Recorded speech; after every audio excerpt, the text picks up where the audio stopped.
Tu te souviens de la dernière fois où tout allait bien dans ta vie? Vraiment bien, pas parfait, mais stable, prévisible, confortable. Et maintenant tu regardes autour de toi et tu ne reconnais plus rien. Ce que tu ressentais hier ne ressemble plus à ce que tu ressens aujourd'hui. Les gens que tu croyais proches se sont éloignés. Les projets que tu portais depuis longtemps n'ont plus le même goût. Et cette petite voix quelque part au fond de toi, elle te dit que quelque chose est en train de changer. Profondément, irrémédiablement, la plupart des gens appellent ça une crise. Moi je vais t'appeler ça autrement. Une mue, tu sais ce qui se passe quand un serpent mue? Il ne choisit pas le moment, il ne se prépare pas. Son ancienne peau commence simplement à l'étouffer. Et la douleur de rester dans ce qui ne lui va plus devient plus grande que la peur de s'en défaire. Alors il se débarrasse de cette peau, pas parce que c'est confortable, mais parce qu'il n'a plus le choix. Et de l'autre côté, il est plus grand, plus fort, exactement ce qu'il devait devenir. Voilà ce que personne ne te dit sur le chaos. Ce n'est pas là pour te détruire. C'est là pour détruire la personne que tu n'aurais jamais dû rester. Pense-y une seconde. Toutes les versions de toi qui t'ont limité, celles qui acceptaient trop, celles qui se taisaient trop, celles qui attendaient la permission des autres pour exister, celles qui se contentaient de moins parce qu'elles ne croyaient pas mériter plus. Est-ce que le confort t'aurait jamais forcé à t'en débarrasser? Non, le confort ne transforme personne. Il maintient en vie, c'est tout. Il y a quelque chose de profondément contre-intuitif dans tout ça. Les périodes les plus douloureuses de nos vies sont souvent celles qui nous ont le plus rapprochés de nous-mêmes. Pas parce que la douleur est belle, mais parce qu'elle coupe le bruit.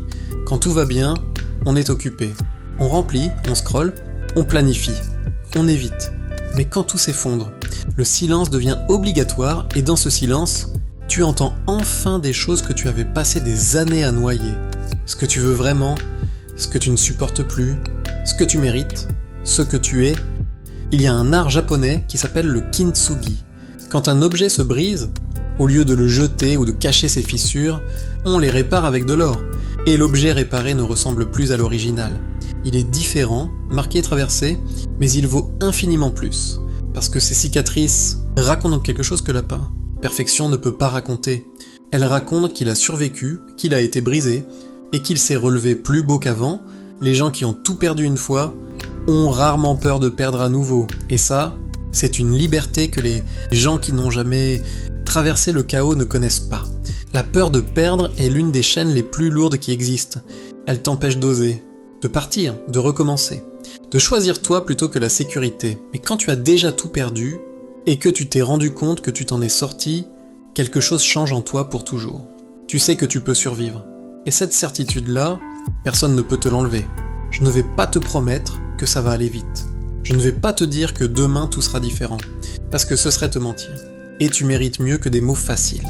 Ce que je vais te dire par contre, c'est que ce que tu traverses en ce moment a un sens. Pas le sens que tu lui donnes aujourd'hui, pas encore, mais celui que tu lui donneras dans 1 an, dans 2 ans, quand tu regarderas en arrière depuis un endroit que tu n'imagines même pas encore, et que tu te diras, c'est cette période-là qui a tout changé.